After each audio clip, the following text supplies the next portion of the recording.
The police told me nobody had lived in apartment 404 for 6 years.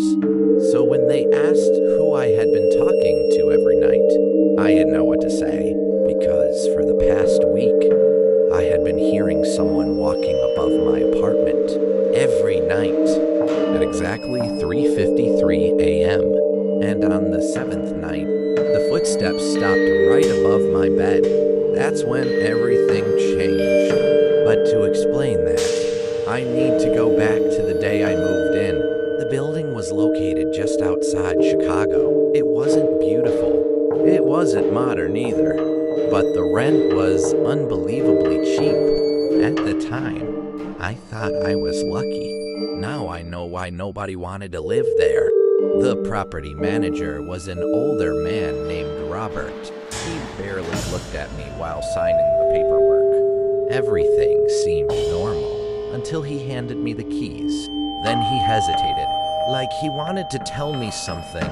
Finally, he leaned forward and lowered his voice. If you hear noises upstairs, ignore them. I laughed. I thought he was joking. Robert didn't laugh back. That should have been my first warning. That night, I didn't think much about Robert's warning. Old buildings make strange noises all the time, and I figured he was just trying to scare the new tenant.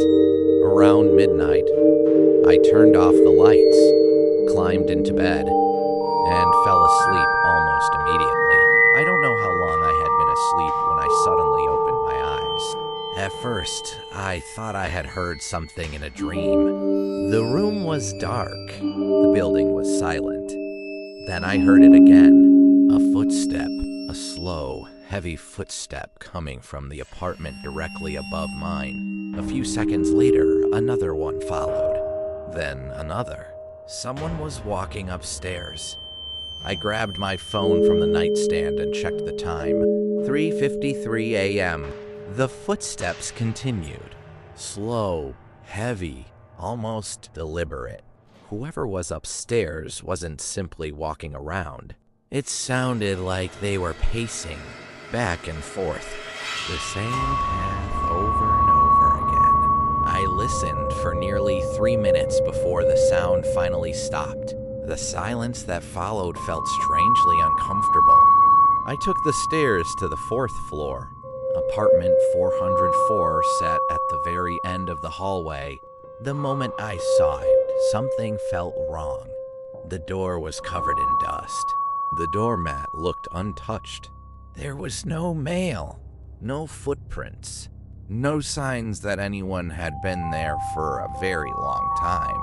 Then I noticed the lock. My stomach tightened instantly. A faded official seal was attached to the door. The apartment had been closed for years, and yet every night, someone was still walking inside. I stood there for nearly a minute staring at the seal. It looked old. Really old. The paper had turned yellow, and the edges were beginning to peel away from the door. But one thing was obvious. Nobody had broken it. Nobody had opened that door in years. As I walked back downstairs, I couldn't stop thinking about the footsteps. If apartment 404 had been sealed for years, then who was walking around above me every night? The question stayed in my head for the rest of the day. By the time night arrived, I had already made up my mind. I wasn't going to sleep.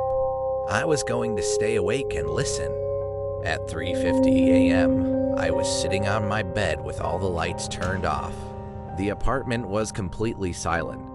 I checked my phone. 3:51, then 3:52. My eyes stayed fixed on the screen. Finally, the numbers changed.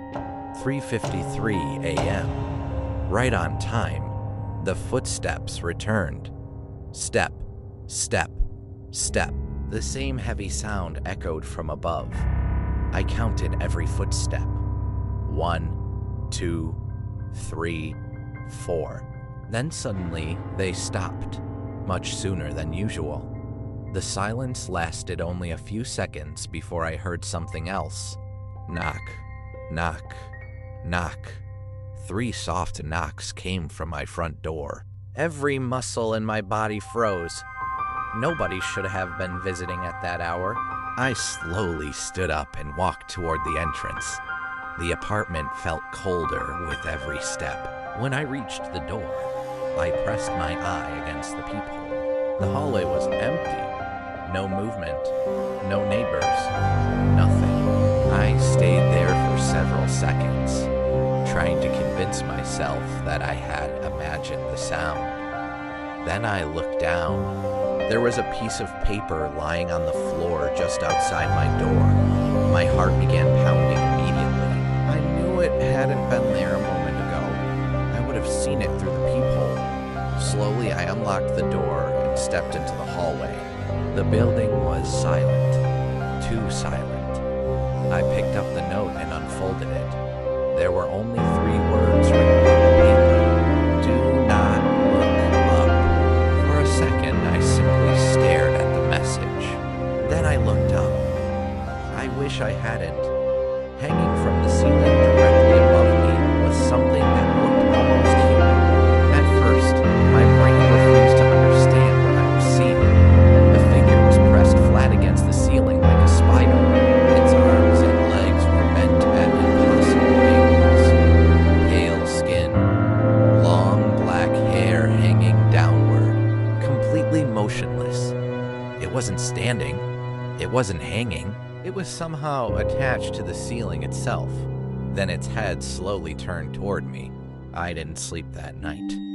I sat on the floor with every light in my apartment turned on. Around sunrise, I finally worked up the courage to tell the building manager everything.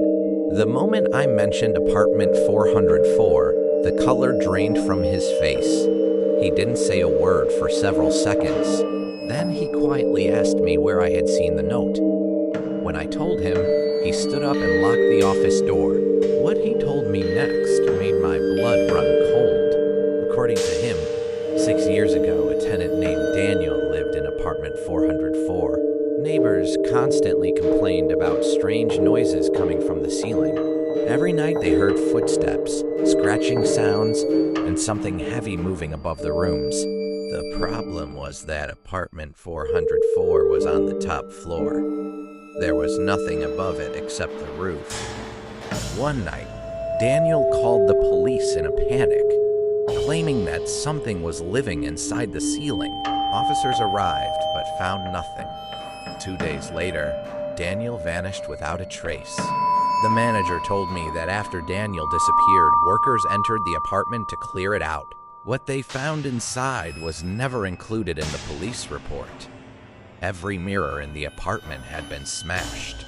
Every window had been covered from the inside, and written across every wall, hundreds of times, were the same 4 words. Do not look up.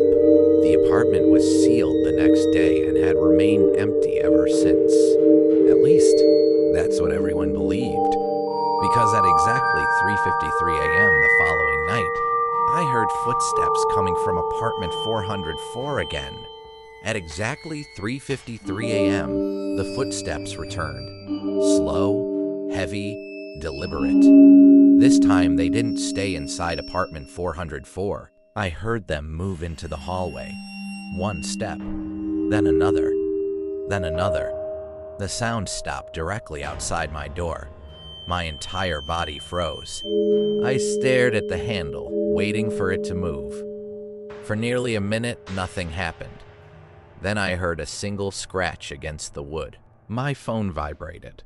It was a message from an unknown number. There was no text, only a photograph. A photograph of me standing inside my apartment. The picture had clearly been taken from the upper corner of my living room ceiling. My hands started shaking. Then another message arrived. 4 words. The same 4 words that had covered the walls of apartment 404. Do not look up. I should have listened, but fear and curiosity are a dangerous combination. Slowly, I raised my head, Something was attached to the ceiling directly above me. Thin arms, long fingers, a pale face stretched into a smile that was far too wide.